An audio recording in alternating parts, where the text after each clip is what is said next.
Sarah Hanson-Young, good morning. Welcome. Good morning, thanks for having me. So multiculturalism is back, or the term is back. Do we need these sorts of definitions to explain to the country what we're on about? It's funny, isn't it? Because I think when you talk to people on the street, and particularly of somebody of my generation, we've always believed that we are a multicultural community. We know what that means. It's respecting each other. It's the vibrancy of our communities. What has failed here is the political discourse around it and leadership. And of course, you know, it's been wonderful to see the Labor Party re-adopt the M word. What we now need to see is what that means in terms of supporting those communities and really making sure it's not just a part of our education system, but that we just accept that multiculturalism is mainstream. We're a multicultural community, we're a multicultural society, and that's what makes Australia great. And when you look back in history, we always have been, we will continue to be, and let's be proud of that. So where did it go? Why was the government reluctant to use the term for so long, and certainly during the election campaign? Yeah, look, it's I think it's really about a failure of political leadership for particularly the last decade.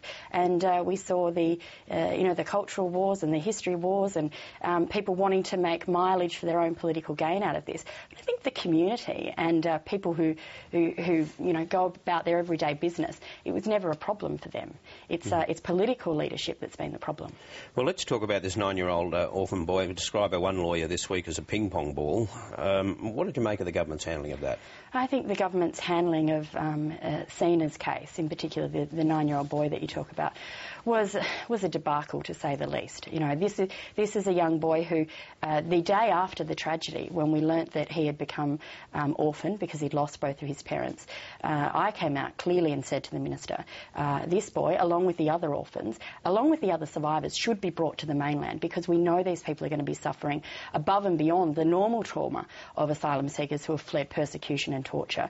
This awful incident compounding that stress and that traumatic experience that they've been through. Bring them to the mainland so they're close to services. And we knew that a number of these people had extended family here in New South Wales. So let's try and do the logical thing and take a common sense approach. That was rejected. We now see this boy caught up in what has really been a political game this week.